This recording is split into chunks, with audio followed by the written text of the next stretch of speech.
ವಾರ್ತೆಗಳ ಪ್ರಾಯೋಜಕರು ಭಾರತ್ ಫರ್ನಿಚರ್ಸ್ ರಾಯಚೂರಿನಲ್ಲಿ ಮೊಟ್ಟ ಮೊದಲ ಬಾರಿಗೆ 3 ಮಳಿಗೆ ಒಳಗೊಂಡ ಬೃಹತ್ ಆಕಾರದ furniture showroom CPS complex opposite Shiva Mandir Patel Road, Raichur. Raichur's biggest jewel palace. All types of jewelries available in only KTB Jewel Palace. Visit KTB Jewel Palace, Udayanagar, Station Road, Raichur.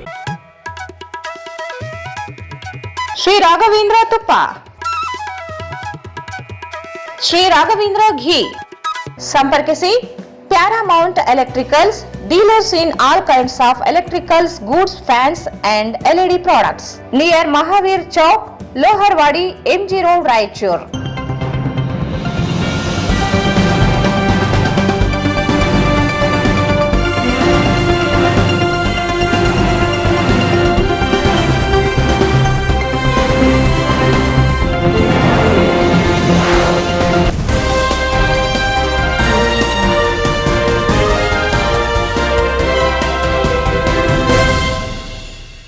ನಮಸ್ಕಾರ. ವಾರ್ತೆಗಳ ಸ್ವಾಗತ. ಮೊದಲು ಮುಖ್ಯಾಂಶಗಳು. ಶರಣಾಗತಿಯಾದ ಶಂಕಿತ ನಕ್ಸಲ್ ಮಾರೆಪ್ಪ ಆರೋಲಿ ಬಿಡುಗಡೆಗೆ ಕುಟುಂಬಸ್ಥರ ಮನವಿ.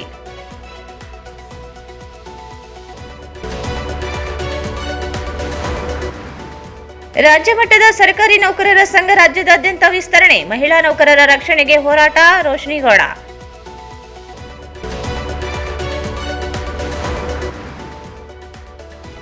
ರಾಯಚೂರು ರಿಪೋರ್ಟರ್ಸ್ ಗಿಲ್ಡ್ಸ್ನ ಬೆಳ್ಳಿ ಹಬ್ಬದ ಅಂಗವಾಗಿ ಕವನ ಕಥೆಗಳ ಆಹ್ವಾನ. ವಿಜಯಕುಮಾರ್ ಜಾವಡ್ಕಲ್. ಮಲ್ದಕಲ್ ಗೆಳೆಯರ ಬಳಗದಿಂದ ಜನವರಿ 24ರಂದು ರಸಪ್ರಶ್ನೆ ಸ್ಪರ್ಧೆ. ಹೆಸರು ನೋಂದಾಯಿಸಲು ನಾಗರಾಜ್ ಪೂಜಾರಿ ಮನವಿ. ಈರಣ್ಣ ಬೆಂಗಲಿಯವರ ಹಕ್ಕಿಗಳ ಛಾಯಾಚಿತ್ರ ಪ್ರದರ್ಶನ. ಹಕ್ಕಿಗಳ ಮಾಹಿತಿ ಪ್ರಭೇದಗಳ ಮಾಹಿತಿಗೆ ಛಾಯಾಚಿತ್ರ ಪೂರ್ವಕ. ರಾಜೇಶ್ ಕುಮಾರ್.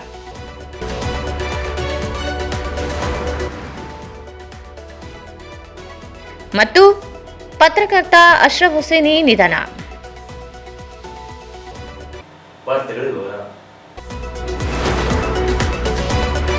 ನಕ್ಸಲ್ ಚಟುವಟಿಕೆಯಲ್ಲಿ ಭಾಗಿಯಾಗಿರುವ ಆರೋಪದ ಮೇಲೆ ಬಂಧಿತನಾಗಿ ಸರ್ಕಾರದ ಮುಂದೆ ಶರಣಾಗತಿಯಾಗಿರುವ ಮಾರೆಪ್ಪ ಆರೋಲಿ ಅವರನ್ನು ವಿಚಾರಣೆ ಹೆಸರಿನಲ್ಲಿ ವರ್ಷದಿಂದ ಜೈಲಿನಲ್ಲಿ ಇಡಲಾಗಿದೆ. ಕೂಡಲೇ ಬಿಡುಗಡೆಗೆ ಮುಂದಾಗಬೇಕೆಂದು ಕುಟುಂಬಸ್ಥರು ಮನವಿ ಮಾಡಿದ್ದಾರೆ.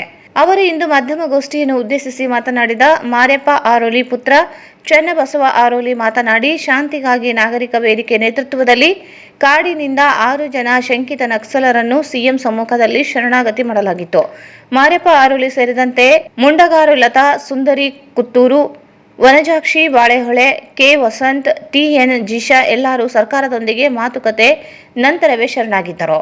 ಶರಣಾದ ನಕ್ಸಲರ ಮೇಲಿನ ಪ್ರಕರಣಗಳನ್ನು ಹಿಂಪಡೆದು ಸರ್ಕಾರದಿಂದ ಪರಿಹಾರ ಹಾಗೂ ಮುಖ್ಯವಾಹಿನಿಗೆ ತರಲು ಸರ್ಕಾರ ಭರವಸೆ ನೀಡಿತು. 1 ವರ್ಷವಾದರೂ ಬಿಡುಗಡೆಯಾಗಿಲ್ಲ. ಮಾರೆಪ್ಪ ಆರೋಲಿಯರ ತಾಯಿ ಗೌರಮ್ಮ ವಯೋವೃದ್ಧರಾಗಿದ್ದು ಇಳಿ ವಯಸ್ಸಿನಲ್ಲಿ ಮಗನೊಂದಿಗೆ ಇರಲು ಬಯಸಿದ್ದಾರೆ. ಆದರೆ ಶರಣಾದವರನ್ನು ಕೇರಳ ಜೈಲಿಗೆ ವರ್ಗಾಯಿಸಿದ್ದಾರೆ. ಎಲ್ಲ ಪ್ರಕರಣಗಳು ಇತ್ಯರ್ಥವಾಗಲು ವರ್ಷಗಳು ಕಳೆದು ಹೋಗುವ ಆತಂಕವಿದೆ. ಸರ್ಕಾರ ಕೂಡಲೇ ಮಧ್ಯಪ್ರವೇಶಿಸಿ 6 ಜನರನ್ನು ಜೈಲಿನಿಂದ ಮುಕ್ತಗೊಳಿಸಿ ಕುಟುಂಬದವರೊಂದಿಗೆ ಬದುಕಲು ಅವಕಾಶ ಮಾಡಿಕೊಡಬೇಕೆಂದು ಮನವಿ ಮಾಡಿದರು. ಶರಣಾಗತಿಯ ನಂತರ ಕುಟುಂಬಗಳಿಗೆ ಮರಳುವ ವಿಶ್ವಾಸ ಕುಟುಂಬದವರಲ್ಲಿ ಮೂಡಿತ್ತು. ಆದರೆ ವಿಚಾರಣೆ ಹೆಸರಿನಲ್ಲಿ ವರ್ಷಗಳು ಕಳೆದು ಹೋಗುವ ಸಾಧ್ಯತೆಗಳು ಇರುವುದರಿಂದ ಸರ್ಕಾರ ಬಿಡುಗಡೆಗೆ ಕ್ರಮ ವಹಿಸಬೇಕೆಂದು ಮನವಿ ಮಾಡಿದರು. ಮತ್ತೆ ಆಮೇಲೆ ಇವರು ಸುಂದರಿ ಕುತ್ತೂರು, ವನಜಾಕ್ಷಿ ಬಾಳೆಹೊಳೆ, ಕೆ ವಸಂತ್ ಹಾಗೂ ಟಿಎನ್ ಉಷಾ ಸೇರಿದಂತೆ ಸರ್ ಒಂದು 6 ಜನರು ಮುಖ್ಯವಾಹಿನಿಗೆ ಬರ್ತಾರೆ. ಬರುವಾಗ ನಮಗೆ ಸಹಕಾರ ಕೊಟ್ಟಿದ್ದು ಸರ್ ಇವರು ನಕ್ಸಲ್ ಪುನರ್ವಸತಿ ಸಮಿತಿ ಮತ್ತು ಶಾಂತಿಗಾಗಿ ನಾಗರಿಕ ವೇದಿಕೆ ನೇತೃತ್ವದಲ್ಲಿ ಅವರು ಸನ್ಮಾನ್ಯ ಮುಖ್ಯಮಂತ್ರಿಗಳವರ ಇದರಲ್ಲಿ ಅವರು ಸರೆಂಡರ್ ಆಗ್ತಾರೆ ಸರ್. ಬಂದಾಗ ಸರೆಂಡರ್ ಆದ ಹಿನ್ನೆಲೆಯಲ್ಲಿ ಮುಖ್ಯಮಂತ್ರಿಗಳು ಕೂಡ ಹೇಳ್ತಾರೆ ಸರ್, 1 ವರ್ಷದೊಳಗೆ ನಾವು ಅವ್ರನ್ನ ಮುಖ್ಯವಾಹಿನಿ ತಂದು ಆಮೇಲೆ ಅವರೊಂದು ನಿಜ ಜೀವನದಲ್ಲಿ ಒಂದು ಭಾಗಿಯಾಗಲಿಕ್ಕೆ ಅವರು ಅನುವು ಮಾಡಿಕೊಡ್ತೀವಿ ಅಂತೇಳಿ. ಆಮೇಲೆ ಕೆಲವೊಂದು ಬೇಡಿಕೆಗಳು ಕೂಡ ಕೊಟ್ಟಿರ್ತಾರೆ. ಈಗ ನಮ್ಮ ಅಜ್ಜಿ ಏನು ಹೇಳ್ತಾರೆ ಸರ್, ಮೊನ್ನೆ ಅವರು ಇಷ್ಟಾರ್ಥ ದೇವಸ್ಥಾನಕ್ಕೆ ಹೋಗಿ ಕೂಡ ಒಂದು ಬೇಡಿಕೆ ನಿಂತ್ಕೊಂಡು ಬರ್ತಾರೆ. ನಮ್ಗೆ ಯಾವುದೂ ಬೇಡ, ಸರ್ಕಾರ ಏನು ಕೊಡುತ್ತೆ ಅದು ಯಾವುದೂ ಬೇಡ, ಈಗ ಸದ್ಯ ನಮ್ಮ ಮಗ ನಮ್ಮ ಮನೆಗೆ ಬಂದರೆ ಸಾಕು, ನಮ್ಮ ಮಗನಲ್ಲದೆ ಅವ್ರ ಜೊತೆಗೆ ಯಾರೆಲ್ಲ ಇದ್ರು ಅವರೆಲ್ಲರೂ ಮತ್ತೆ ಮನೆಗೆ ಸೇರಲಿ ಅನ್ನೋ ಒಂದು ಬೇಡಿಕೆ ಅವ್ರದ್ದಾಗಿತ್ತು ಸರ್. ಹಂಗಾಗಿ ನಮ್ಮ ಚಿಕ್ಕಪ್ಪ ಅವರು ಇಷ್ಟು ದಿನ ಪರಪ್ಪನವರ ಅಗ್ರಹಾರ ಜೈಲಲ್ಲಿ ಇದ್ರು ಸರ್. ಆಮೇಲೆ ಕಳೆದ 3 ತಿಂಗಳಿಂದ ಕೇರಳ ಉಯ್ಯೂರು ಅಂತ ಜೈಲಿಗೆ ಶಿಫ್ಟ್ ಆಗಿದ್ದಾರೆ ಸರ್. ಅವ್ರು ನಮಗೆ ಒಂದಿನ ಬಿಟ್ಟು ಒಂದಿನ ಕಾಲ್ ಮಾಡ್ತಾರೆ. ಕಾಲ್ ಮಾಡುವಾಗ ಹೇಳ್ತಾರೆ, ನಾವು ಅವ್ರ ಬಗ್ಗೆ ಆರೋಗ್ಯದ ಬಗ್ಗೆ ಆಗಲಿ ಮತ್ತು ನಮ್ಮ ಕೇಸ್ಗಳು ಯಾವ ರೀತಿ ನಡೀತಾ ಇದೆ ಅಂತ ಕೇಳಬೇಕಾದ್ರೆ ಕೇಸ್ಗಳ ಬಗ್ಗೆ ಹೇಳಿದ್ರೆ ಸರ್, ಈಗ ನಾವು ಬೆಳ್ತಂಗಡಿ 1-2-3 ವಾರ ಹೋಗಿದ್ದೀವಿ ಸರ್. ಆಮೇಲೆ ಕೇರಳದಲ್ಲಿ ಈಗ 3 ತಿಂಗಳು ಇದೆ ಸರ್. ಕೇಳಿದ್ರೆ ಇನ್ನೊಂದು 2 ವರ್ಷ ಆಗ್ಬೋದು, ಹೇಳೋಕ್ಕಾಗಲ್ಲ ಅಂತ ಹೇಳ್ತಾರೆ ಸರ್. ಇದರಿಂದ ಭಯಭೀತರಾಗ್ತಾರೆ. ಇವ್ರ ಜೊತೆನೂ ಮಾತಾಡಿದ್ದಾರೆ ಸರ್. ಯಾಕೆಂದರೆ ಸರ್, ವರ್ಷ ಕಳೆದ್ರೂ ಕೂಡ ಇನ್ನೂ ಇದು ನಡೀತಾ ಇದೆ ಅಂತಂದರೆ ಇನ್ನು ಎಷ್ಟು ಮಟ್ಟಿಗೆ ಆಗ್ಬೋದು ಗೊತ್ತಾಗಲ್ಲ. ಸುಮಾರು ಕೇಸ್ಗಳಿದೆ, ಈ ಟ್ರಯಲ್ ನಡೀತಾನೆ ಇದೆ ಕೇಸ್ಗಳಲ್ಲಿ. ಸೊ ಇನ್ನು ಕಳೆದ ಇದೆ. ಆದರೆ ಆಮೇಲೆ ನಮ್ಮ ಕುಟುಂಬಸ್ಥರು ಕೂಡ ಅವ್ರ ಆಕ್ರಂದನ ಕೇಳ್ತಾ ಇಲ್ಲ ಸರ್. ಮುಖ್ಯಮಂತ್ರಿಗಳು ಕೂಡ ಹೇಳ್ತಾರೆ ಸರ್. ಯಾಕೆಂದ್ರೆ ಸರ್ ಅವ್ರು ಹೇಳಿ ಈ ಸಂದರ್ಭದಲ್ಲಿ ಶರಣಗತಿ ಪಡೆದ ಮಾರ್ಯಪ್ಪ ಆರೋಲಿ ಅವರ ತಾಯಿ ಗೌರಮ್ಮ, ಅಣ್ಣ ದೇವೇಂದ್ರಪ್ಪ, ನಾಗಮ್ಮ ದೇವೇಂದ್ರಪ್ಪ ಇದ್ದರು. ರಾಜ್ಯದಲ್ಲಿ ಸರ್ಕಾರಿ ಮಹಿಳಾ ನೌಕರರ ಸಂಘ ಪ್ರತ್ಯೇಕವಾಗಿ ಸ್ಥಾಪನೆಗೊಂಡಿದ್ದು ಜಿಲ್ಲಾ ಮತ್ತು ತಾಲೂಕು ಘಟಕಗಳ ರಚನೆಯೊಂದಿಗೆ ಸದಸ್ಯತ್ವ ಅಭಿಯಾನ ನಡೆಸಲಾಗುತ್ತಿದೆ ಎಂದು ಸಂಘದ ರಾಜ್ಯಾಧ್ಯಕ್ಷ ರೋಶಿನಿಗೌಡ ಹೇಳಿದರು. ಅವರು ಇಂದು ಮಾಧ್ಯಮಗೋಷ್ಠಿಯನ್ನು ಉದ್ದೇಶಿಸಿ ಮಾತನಾಡಿ, ರಾಜ್ಯದಲ್ಲಿ 50% ಮಹಿಳಾ ನೌಕರರು ಸರ್ಕಾರದ ವಿವಿಧ ಇಲಾಖೆಗಳಲ್ಲಿ ಕಾರ್ಯನಿರ್ವಹಿಸುತ್ತಿದ್ದು, ಮಹಿಳೆ ನೌಕರರು ಎದುರಿಸುತ್ತಿರುವ ಸಮಸ್ಯೆಗಳು, ಸವಲತ್ತುಗಳನ್ನು ಪಡೆಯಲು ಸಂಘಟನೆ ಅವಶ್ಯಕವಾಗಿದೆ. ಎಲ್ಲ ಇಲಾಖೆಗಳಲ್ಲಿ ಕಾರ್ಯನಿರ್ವಹಿಸುತ್ತಿರುವ ಮಹಿಳಾ ನೌಕರರು ಸಂಘದ ಸದಸ್ಯತ್ವ ಪಡೆಯುವ ಮೂಲಕ ಸಂಘಟನೆ ಬಲಗೊಳಿಸಬೇಕೆಂದು ಮನವಿ ಮಾಡಿದರು. ರಾಜ್ಯದ ಎಲ್ಲ ಜಿಲ್ಲೆಗಳಲ್ಲಿ ಪ್ರವಾಸ ಮಾಡಿ ನೌಕರರಲ್ಲಿ ಜಾಗೃತಿ ಮೂಡಿಸುವ ಜೊತೆಗೆ ಸಮಸ್ಯೆಗಳ ಪರಿಹಾರಕ್ಕೆ ಸಂಘಟಿತ ಹೋರಾಟಕ್ಕೆ ಅಣಿಗೊಳಿಸಲಾಗುತ್ತಿದೆ ಎಂದರು. ದೌರ್ಜನ್ಯಕ್ಕೆ ಒಳಗಾದ ಮಹಿಳಾ ನೌಕರರ ಪರವಾಗಿ ಬದಲಾದ ಧ್ವನಿ ಎತ್ತುವುದು, ಎನ್ಪಿಎಸ್ ಜಾರಿಗೆ ಹೋರಾಟ, 8ನೇ ವೇತನ ಆಯೋಗ ರಚನೆ, ಮಾತೃತ್ವ ರಜೆ 1 ವರ್ಷದವರೆಗೆ ವಿಸ್ತರಣೆ ಒತ್ತಾಯ ಮಾಡಲು ಸಂಘ ಕಾರ್ಯನಿರ್ವಹಿಸಲಿದೆ. ಮೇರಿ ದೇವದಾಸಿಯ ಜನ್ಮದಿನ ಸೆಪ್ಟೆಂಬರ್ 13ರಂದು ಮಹಿಳಾ ಸರ್ಕಾರಿ ನೌಕರರ ದಿನಾಚರಣೆ. ಸರ್ಕಾರ ಈಗಾಗಲೇ ಸಿಎಂ ಮತ್ತು ಡಿಸಿಎಂ ಘೋಷಣೆ ಮಾಡಿದ್ದು ಅಭಿನಂದನಾರ್ಹ ಎಂದರು. ಸಮಸ್ಯೆಗಳ ನಿವಾರಣೆಗೆ ಎಲ್ಲ ಮಹಿಳಾ ನೌಕರರು ಸಂಘದೊಂದಿಗೆ ಹೆಜ್ಜೆ ಹಾಕುವ ಮೂಲಕ ಸಂಘಟಿತ ಪ್ರಯತ್ನಕ್ಕೆ ಬೆಂಬಲಿಸಬೇಕೆಂದರು. ಇದೇ ಸಂದರ್ಭದಲ್ಲಿ ನೂತನ ವರ್ಷದ ಕ್ಯಾಲೆಂಡರ್ ಬಿಡುಗಡೆಗೊಳಿಸಲಾಯಿತು. ಸರ್ಕಾರಿ ಮಹಿಳಾ ನೌಕರರ ಸಂಘದ ಅಂದ್ರೆ ಕರ್ನಾಟಕ ಸರ್ಕಾರಿ ಮಹಿಳಾ ನೌಕರರ ಸಬಲೀಕರಣ ಪ್ರಮುಖ ಅಭಿವೃದ್ಧಿ ಆಗಬೇಕು. ಹಾಗೂ ಈಗಾಗಲೇ ನಾವು ತಮ್ಮೆಲ್ಲರಿಗೆ ಗೊತ್ತಿರುವ ಹಾಗೆ ಅನೇಕ ಕಾರ್ಯಕ್ರಮಗಳನ್ನು ಹಮ್ಮಿಕೊಂಡಿದ್ದೇವೆ. ರಾಷ್ಟ್ರೀಯ ಕಾರ್ಯಕ್ರಮಗಳಾಗಲಿ, ಮಹಿಳಾ ದಿನಾಚರಣೆಗಳಾಗಲಿ, ಉದ್ಘಾಟನಾ ಕಾರ್ಯಕ್ರಮಗಳಾಗಲಿ, ಅದರ ಹಿನ್ನೆಲೆಯಲ್ಲಿ ಋತುಚಕ್ರ ರಜೆಯ ಮಹಿಳೆಯರಿಂದ ಮಹಿಳೆಯರಿಗಾಗಿ, ಮಹಿಳೆಯರಿಗೋಸ್ಕರ ಎಲ್ಲ ಇಲಾಖೆಯ ಎಲ್ಲ ವರ್ಗದ ಮಹಿಳೆಯರನ್ನ ಒಗ್ಗೂಡಿಸಿ ಪ್ರಪ್ರಥಮ ಬಾರಿಗೆ ಕರ್ನಾಟಕ ರಾಜ್ಯದಲ್ಲಿ ಎಲ್ಲ ಉದ್ಯೋಗಸ್ಥ ನಮ್ಮ ಮಹಿಳೆಯರನ್ನ ಒಗ್ಗೂಡಿಸಿ ನಾವು ಸಂಘಟನೆಯನ್ನು ಕಟ್ಟಿದ್ದೇವೆ. ಎಲ್ಲ ಜಿಲ್ಲೆ ಮತ್ತು ತಾಲೂಕುಗಳಲ್ಲಿ ಉದ್ಘಾಟನಾ ಕಾರ್ಯಕ್ರಮಗಳನ್ನು ಕೂಡ ಹಮ್ಮಿಕೊಂಡು ಬರ್ತಾ ಇದ್ದೇವೆ. ಎಲ್ಲ ಜಿಲ್ಲೆಗಳಲ್ಲಿ ನಮ್ಮ ಸದಸ್ಯರನ್ನು ಮಾಡಬೇಕು ಮತ್ತು ನಮ್ಮ ಸಂಘಟನೆಯನ್ನು ಬಲಗೊಳಿಸಬೇಕು, ಇನ್ನೂ ಗಟ್ಟಿಗೊಳಿಸಬೇಕು ಅನ್ನೋ ದೃಷ್ಟಿಯಲ್ಲಿ ನಾವು ಇವತ್ತು ರಾಜ್ಯದ ಎಲ್ಲ ಜಿಲ್ಲೆಗಳಾದ್ಯಂತ ಪ್ರವಾಸ ಕಾರ್ಯಕ್ರಮ ಹಮ್ಮಿಕೊಂಡಿದ್ದೇವೆ. ಕ್ಷೇತ್ರದಲ್ಲಿ ಕೆಲಸ ನಿರ್ವಹಿಸತಕ್ಕಂಥ ಎಲ್ಲ ಮಹಿಳೆಯರಿಗೆ ಒಂದು ದಿನದ ವೇತನ ಸಹಿತ ರಜೆಯನ್ನು ಮಂಜೂರು ಮಾಡಬೇಕು ಅಂತ ಹೇಳಿ ನಮ್ಮ ಸಂಘಟನೆ ಅವಿರತ ಶ್ರಮವನ್ನು ಕೂಡ ಮಾಡಿ ಸರ್ಕಾರದ ಮುಂದೆ ನಮ್ಮ ಬೇಡಿಕೆಯನ್ನು ನಾವು 2022ರಿಂದಲೂ ಕೂಡ 2022ರಿಂದಲೂ ಕೂಡ ಸಲ್ಲಿಸ್ತಾ ಬಂದಿದ್ದೇವೆ. ಅದರಂತೆ ಮಾನ್ಯ ಮುಖ್ಯಮಂತ್ರಿಗಳು ಮತ್ತು ಉಪಮುಖ್ಯಮಂತ್ರಿಗಳು ಮತ್ತು ಎಲ್ಲ ಸಚಿವ ಸಂಪುಟದ ಸಚಿವರುಗಳು ನಮ್ಮ ಬೇಡಿಕೆಗೆ ಸ್ಪಂದಿಸಿ ಋತುಚಕ್ರ ರಜೆಯನ್ನು ಮಂಜೂರು ಮಾಡಿರುವ ಪ್ರಯುಕ್ತ ನಾವು ಡಿಸೆಂಬರ್ 4ನೇ ತಾರೀಕು ಬ್ಯಾಂಕ್ವೆಟ್ ಹಾಲ್ ವಿಧಾನಸೌಧದಲ್ಲಿ ಗೌರವವನ್ನು ಸಲ್ಲಿಸಬೇಕು, ಅಭಿನಂದನೆ ಕಾರ್ಯಕ್ರಮವನ್ನು ಸಲ್ಲಿಸಬೇಕು ಅಂತ ಹೇಳಿ ಅಭಿನಂದನೆ ಕಾರ್ಯಕ್ರಮ ಅದ್ಧೂರಿಯಾಗಿ ನಾವು ಮಾಡಿದ್ದೇವೆ.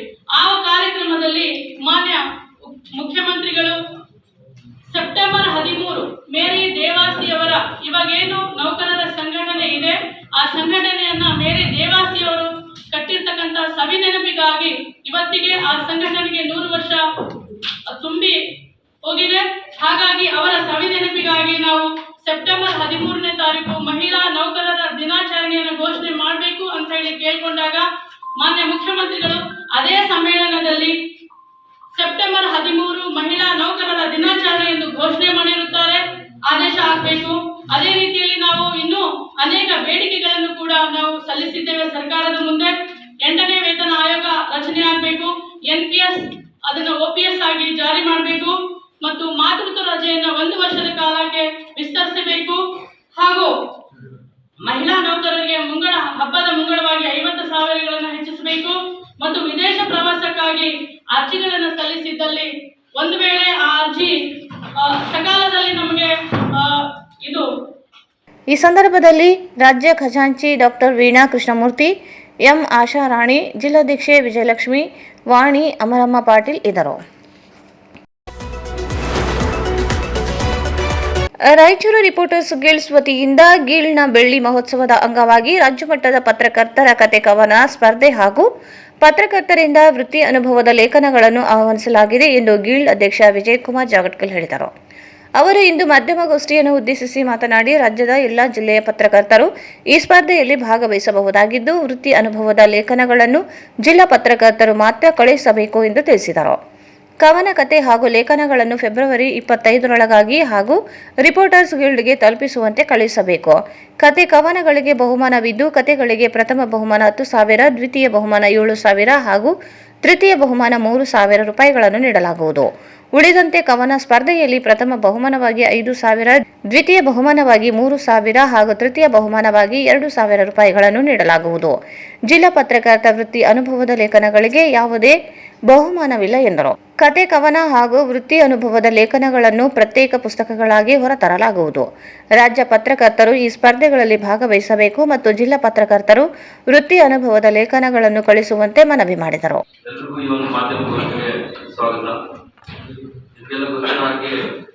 ರಾಯಚೂರು ರಿಪೋರ್ಟ್ಸ್ ಗಿಲ್ಡ್ ಸ್ಥಾಪನೆಯಾಗಿ 25 ವರ್ಷ ಆಗಿದೆ. ಅದರ ಒಂದು ಹಿನ್ನೆಲೆಯಲ್ಲಿ ಬೆಳ್ಳಿ, ಹೀಗಾಗಿ ಈ ಒಂದು ಬೆಳ್ಳಿ ಮಹೋತ್ಸವನ ಅದ್ದೂರಿಯಾಗಿ ಆಚರಣೆಯ ಜೊತೆಗೆ ಒಂದು ಅರ್ಥಪೂರ್ಣವಾಗಿ ಕೂಡ ಆಚರಣೆ ಮಾಡೋಣ ಅನ್ನೋ ನಿಟ್ಟಿನಲ್ಲಿ ನಾವು ರಾಜ್ಯ ಮಟ್ಟದ ಒಂದು ಕವನ ಕಥಾ ಸ್ಪರ್ಧೆ ನಮ್ಮ ಇದು ರಾಜ್ಯದ ಎಲ್ಲ ಪತ್ರಕರ್ತರಿಗೆ, ಜೊತೆಗೆ ರಾಯಚೂರು ಜಿಲ್ಲಾ ಪತ್ರಕರ್ತರಿಗೆ ಒಂದು ರಿಪೋರ್ಟರ್ಸ್ ಡೈರಿ ಅಂತ ಹೇಳಿ ಒಂದು ಪುಸ್ತಕ, ಅಂದರೆ ರಿಪೋರ್ಟ್ಸ್ಗಳು ಅವರ ಅನುಭವದ ಪತ್ರಿಕೋದ್ಯಮದಲ್ಲಿ ಅವರ ಅನುಭವದ ಲೇಖನಗಳ ಒಂದು ಸಂಗ್ರಹದ ಒಂದು ಪುಸ್ತಕವನ್ನು ಹೊರತರಬೇಕು ಅಂತ ಪುಸ್ತಕ, ರಾಜ್ಯ ಮಟ್ಟದ ಕವನ ಮತ್ತೆ ಕಥಾ ಸ್ಪರ್ಧೆ ಮತ್ತೆ ಪತ್ರಕರ್ತರ ವೃತ್ತಿ ಅನುಭವದ ಲೇಖನಗಳ ಒಂದು ಪುಸ್ತಕವನ್ನು ಹೊರತರಬೇಕು ಅನ್ನುವಂಥದ್ದು ಈ ಬೆಳ್ಳಿ ಮಹೋತ್ಸವದ ಆಚರಣೆ ಸಂದರ್ಭದಲ್ಲಿ. ಆ ನಿಟ್ಟಿನಲ್ಲಿ ನಾವು ರಾಜ್ಯದ ಎಲ್ಲ ಪತ್ರಕರ್ತರಿಗೆ ಈ ಒಂದು ಕಥಾ ಸ್ಪರ್ಧೆ, ಕವನ ಸ್ಪರ್ಧೆಗೆ ಆಹ್ವಾನವನ್ನ ಮಾಡ್ತಾ ಇದ್ದೀವಿ. ರಾಯಚೂರು ಜಿಲ್ಲಾ ಪತ್ರಕರ್ತರಿಗೆ ಅವರ ಅನುಭವದ ಲೇಖನಗಳನ್ನು ಅವರಿಂದ ಆಹ್ವಾನ ಮಾಡ್ತಾ ಇದ್ದೀವಿ. ಈ ಕಥೆ, ಕವನ, ಲೇಖನಗಳನ್ನ ನಮಗೆ ತಲುಪಿಸಬೇಕಾದ ಕೊನೆಯ ದಿನಾಂಕ ಫೆಬ್ರವರಿ 25ನೇ ತಾರೀಕಾಗಿರುತ್ತೆ. ಸುಮಾರು 1 ತಿಂಗಳಿಗೂ ಹೆಚ್ಚು ಅವಧಿಯನ್ನ ನಾವು ಇದಕ್ಕೆ ಕೊಡ್ತಾ ಇದ್ದೀವಿ. ಇನ್ನು ಕಥಾ ಸ್ಪರ್ಧೆಯ ವಿಜೇತರಿಗೆ ಪ್ರಥಮ ಬಹುಮಾನ 10,000 ರೂಪಾಯಿ, ದ್ವಿತೀಯ ಬಹುಮಾನ 7,000 ರೂಪಾಯಿ, ತೃತೀಯ ಬಹುಮಾನ 3,000 ರೂಪಾಯಿ ಇರುತ್ತೆ. ಕವನ ಸ್ಪರ್ಧೆ ವಿಜೇತರಿಗೆ ಪ್ರಥಮ ಬಹುಮಾನ 5,000 ರೂಪಾಯಿ, ದ್ವಿತೀಯ ಬಹುಮಾನ 3,000 ರೂಪಾಯಿ, ತೃತೀಯ ಬಹುಮಾನ 2,000 ರೂಪಾಯಿ ಇರುತ್ತೆ. ಇನ್ನು ಕತೆ, ಈ ಒಂದು ಇದಕ್ಕೆ ನಿಯಮಗಳು ಅಂದರೆ ಕತೆ, ಕವನ ಸ್ಪರ್ಧೆಗೆ ಮತ್ತೆ ಆಹ್ವಾನಿತ ಲೇಖನಗಳಿಗೆ ಯಾವುದೇ ನೋಂದಣಿ ಶುಲ್ಕ ಇರುವುದಿಲ್ಲ. ಸ್ಪರ್ಧೆಗೆ ಕಳಿಸುವ ಕತೆ, ಕವನಗಳು ಸ್ವರಚಿತವಾಗಿರಬೇಕು ಮತ್ತು ಯಾವುದೇ ಪುಸ್ತಕ ಪತ್ರಿಕೆಗಳಲ್ಲಿ ಪ್ರಕಟ ಆಗಿರಬಾರದು. ಕಥೆಯನ್ನು ಕಳಿಸುವವರು 1,500 ಗರಿಷ್ಠ ಪದ ಮಿತಿಯಲ್ಲಿ ಕಥೆಯನ್ನ ಕಳಿಸಬೇಕು. ಸ್ಪರ್ಧೆಯಲ್ಲಿ ಭಾಗವಹಿಸುವವರು ಪತ್ರಕರ್ತರಾಗಿರಲೇಬೇಕು. ಕತೆ, ಕವನದ ಜೊತೆ ಅವರು ಕೆಲಸ ಮಾಡುವಂತಹ ಸುದ್ದಿ ಸಂಸ್ಥೆಯ ಒಂದು ಗುರುತಿನ ಚೀಟಿ ಅಥವಾ ಪತ್ರ, ಅಕ್ರಿಡೇಷನ್ ಕಾರ್ಡ್ ಅಥವಾ ಅವ್ರ ಪತ್ರಕರ್ತರು ಅನ್ನೋದಕ್ಕೆ ಯಾವುದೇ ಒಂದು ದಾಖಲೆಯನ್ನ ಕೊಟ್ಟರೆ ಸಾಕು. ಒಬ್ಬ ಪತ್ರಕರ್ತ 2 ವಿಭಾಗದಲ್ಲಿ ಕೂಡ ಸ್ಪರ್ಧಿಸಬಹುದು. ಒಂದು ಕತೆ, ಒಂದು.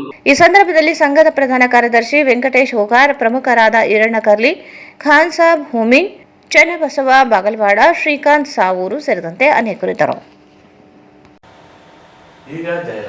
ಭಾರತ್ ಫರ್ನಿಚರ್ಸ್ ರಾಯಚೂರಿನಲ್ಲಿ ಮೊಟ್ಟ ಮೊದಲ ಬಾರಿಗೆ 3 ಮಳಿಗೆ ಒಳಗೊಂಡ ಬೃಹತ್ ಆಕಾರದ furniture showroom.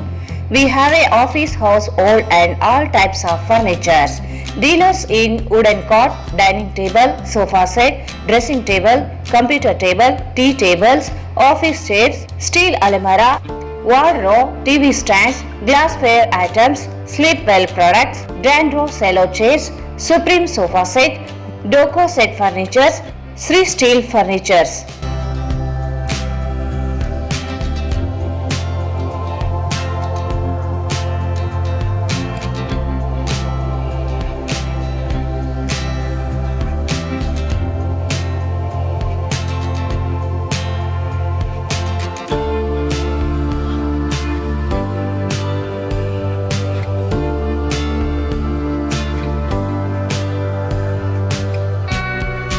For more details, contact Bharat Furnitures, CPS Complex, opposite Shiva Mandir, Patel Road, Raichur. Mobile 9880024095. Raichur's biggest jewel palace. All types of jewelries available in only KTB Jewel Palace. 916 Allmark Gold Jewelries available.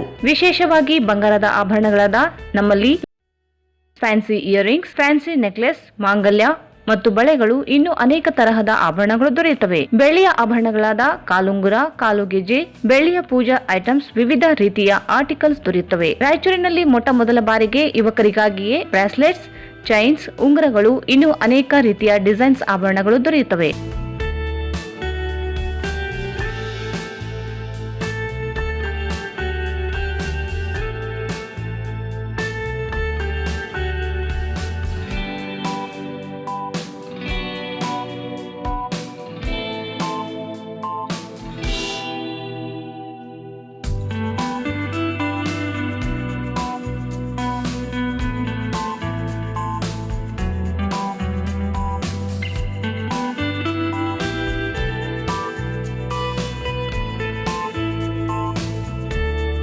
Visit KTB Jewel Palace, Udayanagar, Station Road, Raichur. Mobile 8123535300.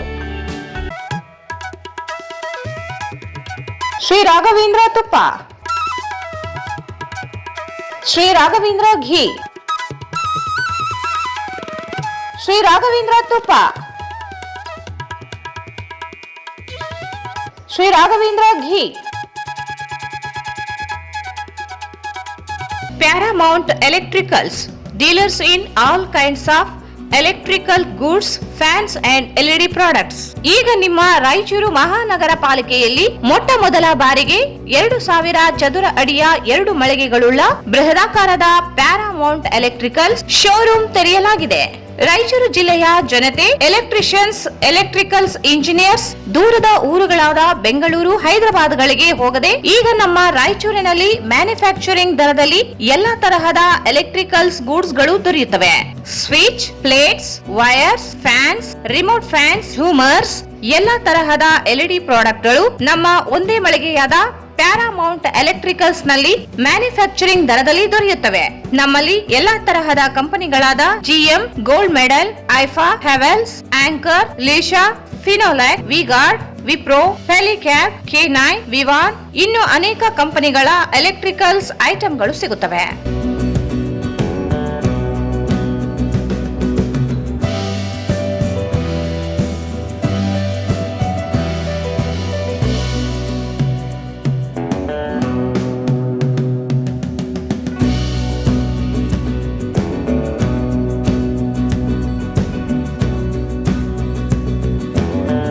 ಸಂಪರ್ಕಿಸಿ Paramount electricals, dealers in all kinds of electricals goods, fans and LED products, near Mahavir Chowk, Loharwadi, MG road, Raichur. Mobile 8861382770. ಮತ್ತೊಮ್ಮೆ ವಾರ್ತೆಗಳಿಗೆ ಸ್ವಾಗತ. ದೇವದುರ್ಗ ತಾಲೂಕಿನ ಮಲ್ದಕಲ್ ಗೆಳೆಯರ ಬಳಗದಿಂದ ರಾಜ್ಯ ಮಟ್ಟದ ರಸಪ್ರಶ್ನೆ ಸ್ಪರ್ಧೆಯನ್ನು ಜನವರಿ 24ರಂದು ಮಲ್ದಕಲ್ ಗ್ರಾಮದ ಹುಡೇದ ಆಂಜನೇಯ ಸ್ವಾಮಿ ದೇವಸ್ಥಾನದ ಜಾತ್ರಾ ಮಹೋತ್ಸವದ ಅಂಗವಾಗಿ ದೇವದುರ್ಗ ಪಟ್ಟಣದ ಶ್ರೀ ಖೇಣದ ಕಲ್ಯಾಣ ಮಂಟಪದಲ್ಲಿ ಆಯೋಜಿಸಲಾಗಿದೆ ಎಂದು ಗೆಳೆಯರ ಬಳಗದ ಕಾರ್ಯದರ್ಶಿ ನಾಗರಾಜ್ ಪೂಜಾರಿ ಹೇಳಿದರು.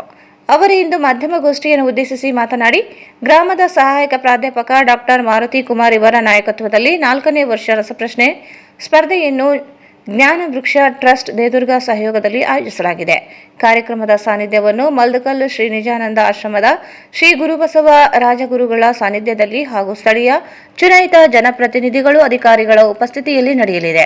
2 ಹಂತದ ಸ್ಪರ್ಧೆ ನಡೆಸಲಾಗುತ್ತದೆ. ಮೊದಲ ಹಂತದಲ್ಲಿ ಬಹು ಆಯ್ಕೆ ವಸ್ತುನಿಷ್ಠ 100 ಪ್ರಶ್ನೆಗಳಿಗೆ ಉತ್ತರಿಸಬೇಕು. ಅತಿ ಹೆಚ್ಚು ಅಂಕ ಪಡೆದ 5 ತಂಡಗಳಿಗೆ ಮೌಖಿಕ ರಸಪ್ರಶ್ನೆ ಸ್ಪರ್ಧೆ ಏರ್ಪಡಿಸಲಾಗುತ್ತದೆ. ವಿಜೇತ ತಂಡಕ್ಕೆ ಮೊದಲ ಬಹುಮಾನವಾಗಿ 15,000 ರೂಪಾಯಿ, ಪುಸ್ತಕ ಹಾಗೂ ದ್ವಿತೀಯ ಬಹುಮಾನವಾಗಿ 11,000 ರೂಪಾಯಿ, ತೃತೀಯ ಬಹುಮಾನವಾಗಿ 7,000 ರೂಪಾಯಿ ನಗದು ಹಾಗೂ ಪುಸ್ತಕಗಳನ್ನು ನೀಡಲಾಗುತ್ತದೆ. ಸ್ಪರ್ಧೆಯಲ್ಲಿ ಭಾಗವಹಿಸುವವರು 200 ರೂಪಾಯಿ ಶುಲ್ಕ ಪಾವತಿಸಬೇಕು. ಹೆಚ್ಚಿನ ಮಾಹಿತಿಗಾಗಿ ಮತ್ತು ನೋಂದಣಿಗಾಗಿ 8105049051 9632865877 9739951243 9845366018 ಇವರುಗಳಿಗೆ ಕರೆ ಮಾಡಿ ಹೆಸರು ನೋಂದಾಯಿಸುವುದು ಕಡ್ಡಾಯವಾಗಿದೆ ಎಂದರು. ಜನವರಿ 22ರೊಳಗೆ ನೋಂದಣಿ ಮಾಡಿಕೊಂಡವರಿಗೆ ಮಾತ್ರ ಅವಕಾಶ ನೀಡಲಾಗುತ್ತದೆ. ವಿಕಲಚೇತನರಿಗೆ ಯಾವುದೇ ಶುಲ್ಕ ಇರುವುದಿಲ್ಲ. ಹೆಚ್ಚು ಜನರು ನೋಂದಣಿ ಪಡೆಯುವಂತೆ ಮನವಿ ಮಾಡಿದರು. ಮಲ್ಕಲ್ ಗೆಳೆಯರ ಬಳಗದ ವತಿಯಿಂದ 4ನೇ ವರ್ಷದ ರಸಪ್ರಶ್ನೆ ಕಾರ್ಯಕ್ರಮ ಹಮ್ಮಿಕೊಂಡಿದ್ದು, ಕಳೆದ ಹಲವು ವರ್ಷಗಳಿಂದ ರಾಯಚೂರು ಜಿಲ್ಲೆಯ ದೇವದುರ್ಗ ತಾಲೂಕಿನ ಸಾಮಾಜಿಕ ಮತ್ತು ಶೈಕ್ಷಣಿಕ ಅಭಿವೃದ್ಧಿಗೆ ಶ್ರಮಿಸುತ್ತಿರುವ ಸಹಾಯಕ ಪ್ರಾಧ್ಯಾಪಕರಾದ ಡಾಕ್ಟರ್ ಮಾರ್ಟಿ ನಾಯಕ್ ಕುಮಾರ್ ಮಲ್ಕಲ್ ಅವರ ನೇತೃತ್ವದಲ್ಲಿ ಮಲ್ಕಲ್ ಗೆಳೆಯರ ಬಳಗವು ನಮ್ಮ ಭಾಗದ ಯುವ ಜನಾಂಗದಲ್ಲಿ, ಅದರಲ್ಲಿಯೂ ವಿಶೇಷವಾಗಿ ಗ್ರಾಮೀಣ ಭಾಗದ ಯುವಕ ಯುವತಿಯರಲ್ಲಿ ಸ್ಪರ್ಧಾತ್ಮಕ ಪರೀಕ್ಷೆಯ ತಯಾರು ಕುರಿತು ಜಾಗೃತಿ ಮೂಡಿಸುವ ಸಂಬಂಧ ಹಾಗೂ ಸ್ಪರ್ಧಾತ್ಮಕ ಮನೋಭಾವನೆಯನ್ನು ಹೆಚ್ಚಿಸುವ ದೃಷ್ಟಿಯಿಂದ ರಾಯಚೂರು ಜಿಲ್ಲೆಯ ದೇವದುರ್ಗ ತಾಲೂಕಿನ ಮಲ್ಕಲ್ ಗ್ರಾಮದ ಆರಾಧ್ಯ ದೈವ ಶ್ರೀ ಉಡೇರ್ ಆಂಜನೇಯ ಸ್ವಾಮಿ ದೇವಸ್ಥಾನದ ಜಾತ್ರಾ ಮಹೋತ್ಸವ ಅಂಗವಾಗಿ 24ನೇ ಜನವರಿ 2026 ಶನಿವಾರದಂದು ಬೆಳಗ್ಗೆ 10:30ಕ್ಕೆ ದೇವದುರ್ಗ ನಗರದ ಶ್ರೀ ಕೇರಳ ಫಂಕ್ಷನ್ ಕಲ್ಯಾಣ ಮಂಟಪದಲ್ಲಿ ಸತತ 4ನೇ ಬಾರಿಗೆ ರಸಪ್ರಶ್ನೆ ಸ್ಪರ್ಧೆಯನ್ನು ಮಲ್ಕಲ್ ಗೆಳೆಯರ ಬಳಗ ಜ್ಞಾನವೃಕ್ಷ ಟ್ರಸ್ಟ್ ದೇವದುರ್ಗ ಸಹಯೋಗದಲ್ಲಿ ಹಮ್ಮಿಕೊಂಡಿದೆ. ಈಗಾಗಲೇ ಜಿಲ್ಲೆಯ ವಿವಿಧ ತಾಲೂಕುಗಳಿಂದ ಸರಿಸುಮಾರು 100ಕ್ಕೂ ಹೆಚ್ಚಿನ ತಂಡಗಳು ಸ್ಪರ್ಧೆಯಲ್ಲಿ ಭಾಗವಹಿಸಲು ತಮ್ಮ ಹೆಸರುಗಳನ್ನು ನೋಂದಾಯಿಸಿಕೊಂಡಿವೆ. ಈ ಕಾರ್ಯಕ್ರಮದ ದಿವ್ಯ ಸಾನ್ನಿಧ್ಯವನ್ನು ಶ್ರೀ ಗುರುಬಸವ ರಾಜಗುರುಗಳು ಶ್ರೀ ನಿಜಾನಂದ ಯೋಗಾಶ್ರಮ ಮಲ್ಕಲ್ ಅವರು ವಹಿಸಲಿದ್ದು, ಈ ಸಂದರ್ಭದಲ್ಲಿ ಸ್ಥಳೀಯ ಜನಪ್ರತಿನಿಧಿಗಳು ಸೇರಿದಂತೆ ಜಿಲ್ಲಾ ಮಟ್ಟದ ಅಧಿಕಾರಿಗಳು ಭಾಗವಹಿಸಿದ್ದಾರೆ. ಈ ಸ್ಪರ್ಧೆಯು 2 ಹಂತಗಳಲ್ಲಿದ್ದು, ಮೊದಲನೆಯದಾಗಿ ಬಹು ಆಯ್ಕೆ ವಸ್ತುನಿಷ್ಠ 100 ಅಂಕ ಪ್ರಶ್ನೆಗಳಿಗೆ ಉತ್ತರಿಸಬೇಕಾಗುತ್ತದೆ. ನಂತರ ಆ ಪತ್ರಿಕೆಯಲ್ಲಿ ಅತಿ ಹೆಚ್ಚು ಅಂಕ ಪಡೆದ ಮೊದಲು 5 ತಂಡಗಳಿಗೆ ಮೌಖಿಕ ರಸಪ್ರಶ್ನೆ ಸ್ಪರ್ಧೆಯನ್ನು ಏರ್ಪಡಿಸಲಾಗುತ್ತದೆ. ಅಲ್ಲಿ ವಿಜೇತರಾದ ಮೊದಲ ತಂಡಕ್ಕೆ ಬಹುಮಾನದ ರೂಪದಲ್ಲಿ 15,001 ನಗದು ಮತ್ತು ಪುಸ್ತಕಗಳನ್ನು ವಿತರಿಸಲಾಗುತ್ತದೆ. ತದನಂತರ ದ್ವಿತೀಯ ಮತ್ತು ತೃತೀಯ ಸ್ಥಾನ ಪಡೆದ ತಂಡಗಳಿಗೆ ಕ್ರಮವಾಗಿ 11,001, 7,001 ಸಾವಿರ ನಗದು ಪುಸ್ತಕಗಳನ್ನು ನೀಡಲಾಗುತ್ತದೆ. ಸ್ಪರ್ಧೆಯಲ್ಲಿ ಭಾಗವಹಿಸಲು ಪ್ರತಿ ತಂಡಕ್ಕೆ ₹200 ನೋಂದಣಿ ಶುಲ್ಕವನ್ನು ಪಾವತಿಸಲು ನಾಗರಾಜ್ ಪೂಜಾರಿ ಮತ್ತು ಟೀಕಪ್ಪ ಚವ್ಹಾಣ್ ಉಪಾಧ್ಯಕ್ಷರನ್ನು ಸಂಪರ್ಕಿಸಬೇಕಾಗುತ್ತದೆ. ನೋಂದಣಿ ಮಾಡಲು ಕೊನೆಯ ದಿನಾಂಕ 22 ಜನವರಿ ಆಗಿರುತ್ತದೆ. ವಿಕಲಚೇತನ ಸ್ಪರ್ಧಾರ್ಥಿಗಳಿಗೆ ಪ್ರವೇಶ ಶುಲ್ಕದಿಂದ ವಿನಾಯಿತಿ ನೀಡಲಾಗಿದೆ. 4ನೇ ವರ್ಷದ ರಸಪ್ರಶ್ನೆ ಸ್ಪರ್ಧೆಯ ಯಶಸ್ವಿಗೆ ತಾವುಗಳು ಸಹ ಕೈ ಜೋಡಿಸಬೇಕೆಂದು ಮತ್ತು ಈ ಸ್ಪರ್ಧೆಯ ಬಗ್ಗೆ ಯುವ ಜನಾಂಗದವರಿಗೆ ಮಾಹಿತಿ ನೀಡಲು ಅನುಕೂಲವಾಗುವಂತೆ ತಮ್ಮ ಪತ್ರಿಕೆಯಲ್ಲಿ ಈ ಸ್ಪರ್ಧೆಯ ಕುರಿತಾಗಿ ವರದಿ ಮಾಡಬೇಕೆಂದು ತಮ್ಮಲ್ಲಿ ಈ ಮೂಲಕ ವಿನಂತಿಸಿಕೊಳ್ಳುತ್ತೇವೆ. ಈ ಸಂದರ್ಭದಲ್ಲಿ ಉಪಾಧ್ಯಕ್ಷ ಟೀಕಪ್ಪ ಚವ್ಹಾಣ್ ಜಾನ್ಸನ್ ಇದ್ದರು. ಪಕ್ಷಿಗಳು ಉತ್ತಮ ಪರಿಸರದ ಸಂಕೇತವಾಗಿದ್ದು, ಪರಿಸರದ ಪೂರಕ ವಾತಾವರಣ ನಿರ್ಮಿಸುವಲ್ಲಿ ಅವು ಮಹತ್ತರ ಪಾತ್ರ ವಹಿಸುತ್ತವೆ ಎಂದು ವಲಯ ಅರಣ್ಯಾಧಿಕಾರಿ ರಾಜೇಶ್ ನಾಯಕ್ ಹೇಳಿದರು. ನಗರದ ಟ್ಯಾಗೋರ್ ಸಭಾಂಗಣದಲ್ಲಿ ಪ್ರಯತ್ನ ವೆಲ್ಫೇರ್ ಟ್ರಸ್ಟ್ ವತಿಯಿಂದ ಆಯೋಜಿಸಲಾಗಿದ್ದ ಪಕ್ಷಿಗಳ ಛಾಯಾಗ್ರಾಹಕ ಈರಣ್ಣ ಬೆಂಗಾಲಿ ಅವರು ತೆಗೆದ ರಾಯಚೂರಿನ 150ಕ್ಕೂ ಹೆಚ್ಚು ಪಕ್ಷಿಗಳ ಫೋಟೋ ಪ್ರದರ್ಶನವನ್ನು ಉದ್ಘಾಟಿಸಿ ಮಾತನಾಡಿದ ಅವರು, ಪಕ್ಷಿಗಳು ಭೂಲೋಕದ ಅದ್ಭುತ ಜೀವಿಗಳಾಗಿದ್ದು ಮನುಕುಲಕ್ಕೆ ಸಹಕಾರಿ ಎಂದು ತಿಳಿಸಿದರು. ವಿದ್ಯಾರ್ಥಿಗಳು ಹಾಗೂ ಸಾರ್ವಜನಿಕರು ಪಕ್ಷಿಗಳನ್ನು ಉಳಿಸುವತ್ತ ಗಮನ ಹರಿಸಬೇಕು ಎಂದರು. ಪಕ್ಷಿಗಳ ಛಾಯಾಗ್ರಾಹಕ ಈರಣ್ಣ ಬೆಂಗಾಲಿ ಮಾತನಾಡಿ, ರಾಯಚೂರಿನಲ್ಲಿ 200ಕ್ಕೂ ಅಧಿಕ ಪ್ರಭೇದದ ಹಕ್ಕಿಗಳು ಇದ್ದು ಅವುಗಳನ್ನು ಉಳಿಸಿಕೊಂಡು ಹೋಗುವ ಪ್ರಯತ್ನ ಆಗಬೇಕು. ಜನರು ಹಕ್ಕಿಗಳ ಬಗ್ಗೆ ಒಲವು ಬೆಳೆಸಿಕೊಂಡು ಪಕ್ಷಿಗಳ ಮಹತ್ವ ಅರಿಯಬೇಕು ಎಂದು ಹೇಳಿದರು. ಕಾರ್ಯಕ್ರಮದ ಅಧ್ಯಕ್ಷತೆ ವಹಿಸಿದ ಅಭಿಜ್ಞಾನ ಶಾಲೆಯ ರಮೇಶ್ ಮಾತನಾಡಿ, ಈರಣ್ಣ ಬೆಂಗಾಲಿ ಅವರು ರಾಯಚೂರಿನ ಪಕ್ಷಿಗಳ ಫೋಟೋಗಳನ್ನು ತೆಗೆದು ಸಾರ್ವಜನಿಕರಿಗೆ ಪರಿಚಯಿಸುವುದು ಅಭಿನಂದನೀಯ. ಪರಿಸರ ಕಾರ್ಯಕ್ಕೆ ನಾವು ಯಾವಾಗಲೂ ಜೊತೆ ಇರಬೇಕು. ಉತ್ತಮ ಪರಿಸರವನ್ನು ಕಾಪಾಡುವಲ್ಲಿ ಎಲ್ಲರೂ ಗಮನ ಹರಿಸಬೇಕು. ಪಕ್ಷಿಗಳು ಇರದಿದ್ದರೆ ನಾವೆಲ್ಲ ಎಂಬುದನ್ನು ಮರೆಯಬಾರದು ಎಂದು ಹೇಳಿದರು. ಪಕ್ಷಿಗಳು ಇಲ್ಲದಿದ್ದರೆ ನಾವಿಲ್ಲ ಎಂಬುದನ್ನು ಮರೆಯಬಾರದು ಎಂದು ಹೇಳಿದರು. ಈ ಸಂದರ್ಭದಲ್ಲಿ ಮೊಹಿನುದ್ದೀನ್ ಪೀರ್ಜಾದೆ, ವೀರ ಹನುಮಾನ್, ನೀಲಕಂಠ ಮಳಿಮಠ, ಈರಣ್ಣ ಕೋಸಗಿ, ಹಫೀಜುಲ್ಲಾ, ಬಶೀರ್ ಅಹಮದ್ ಉಸ್ಮನಿ, ಪ್ರವಣ್ಣಗೌಡ, ಬಸವಂತರಾಯ ಪಾಟೀಲ್, ಸಲಾವುದ್ದೀನ್, ಅಜಯ್, ಮುನಿಸ್ವಾಮಿ, ಯಲ್ಲಪ್ಪ ಮರ್ಚೆಡ್ ಸೇರಿದಂತೆ ಅಭಿಜ್ಞಾನ ಶಾಲೆಯ ವಿದ್ಯಾರ್ಥಿಗಳು ಉಪಸ್ಥಿತರಿದ್ದರು. ಪಕ್ಷಿಗಳ ಫೋಟೋ ಪ್ರದರ್ಶನ ರವಿವಾರವೂ ಮುಂದುವರಿಯಲಿದೆ. ನಗರದ ಪ್ರಸಿದ್ಧ ದರ್ಗಾ ಹಜರತ್ ಸೈಯದ್ ಶಂಶಾಲಂ ಹುಸೇನಿ ರಹಮತುಲ್ಲಾ ಹುಸೇನಿ ಕುಟುಂಬದ ಸದಸ್ಯ ಹಾಗೂ ಪತ್ರಕರ್ತ ಸೈಯದ್ ನಯೀಂ ಅಶ್ರಫ್ ಹುಸೇನಿ 48 ವರ್ಷ. ಇವರು ಇಂದು ತೀವ್ರ ಹೃದಯಾಘಾತದಿಂದ ನಿಧನರಾದರು. ಇವರು ಮೂಲತಃ ಪತ್ರಕರ್ತರಾಗಿದ್ದು ಹಲವು ಸುದ್ದಿವಾಹಿನಿಗಳಿಗೆ, ಉರ್ದು ದಿನಪತ್ರಿಕೆಗಳಿಗೆ ಪತ್ರಕರ್ತರಾಗಿ ಸೇವೆ ಸಲ್ಲಿಸುತ್ತಿದ್ದರು. ಇವರ ಅಂತ್ಯಕ್ರಿಯೆಯು ಇಂದು ಸಂಜೆ 6:30ಕ್ಕೆ ದರ್ಗಾ ಹಜರತ್ ಸೈಯದ್ ಶಂಶಾಲಂ ಹುಸೇನಿ ಖಬರಸ್ಥಾನದಲ್ಲಿ ನೆರವೇರಿಸಲಾಗುವುದು ಎಂದು ಕುಟುಂಬದ ಮೂಲಗಳು ತಿಳಿಸಿವೆ.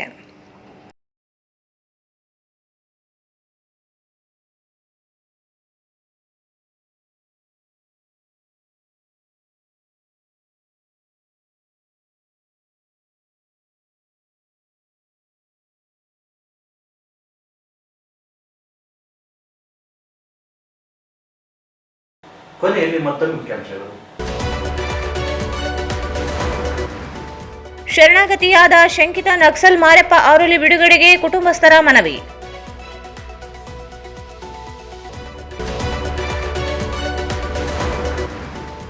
ರಾಜ್ಯ ಮಟ್ಟದ ಸರ್ಕಾರಿ ನೌಕರರ ಸಂಘ ರಾಜ್ಯದಾದ್ಯಂತ ವಿಸ್ತರಣೆ. ಮಹಿಳಾ ನೌಕರರ ರಕ್ಷಣೆಗೆ ಹೋರಾಟ. ರೋಶನಿಗೌಡ.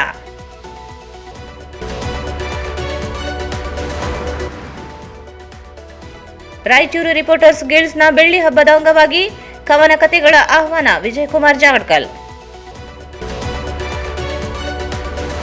ಮಲ್ದಕಲ್ ಗೆಳೆಯರ ಬಳಗದಿಂದ ಜನವರಿ 24ರಂದು ರಸಪ್ರಶ್ನೆ ಸ್ಪರ್ಧೆ.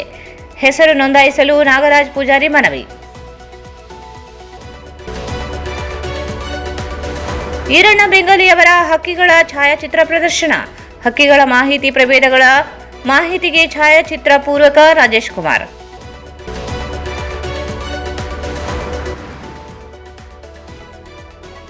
ಮತ್ತು ಪತ್ರಕರ್ತ ಅಶ್ರಫ್ ಹುಸೇನಿ ನಿಧನ. ವಾರ್ತೆಗಳನ್ನು ಪ್ರಯತ್ನಿಸಿದವರು ಭಾರತ್ ಫರ್ನಿಚರ್ಸ್ ರಾಯಚೂರಿನಲ್ಲಿ ಮೊಟ್ಟ ಮೊದಲ ಬಾರಿಗೆ 3 ಮಳಿಗೆ ಒಳಗೊಂಡ ಬೃಹತ್ ಆಕಾರದ furniture showroom. CPS complex opposite Shiva Mandir, Patel road, Raichur. Raichur's biggest jewel palace. All types of jewelries available in only KTB Jewel Palace. Visit KTB Jewel Palace, Udayanagar, Station Road, Raichur. Shri Raghavendra ತುಪ್ಪ, ಶ್ರೀ ರಾಘವೇಂದ್ರ ಘೀ. ಸಂಪರ್ಕಿಸಿ Paramount electricals, dealers in all kinds of electricals goods, fans and LED products, near Mahavir Chowk, Loharwadi, MG road, Raichur. ಇಲ್ಲಿಗೆ ವಾರ್ತೆ ಮುಕ್ತಾಯಿತು. ಮುಂದಿನ ವಾರ್ತೆಗಳು ಮತ್ತೆ ಭೇಟಿಯಾಗೋಣ. ವಂದನೆಗಳು.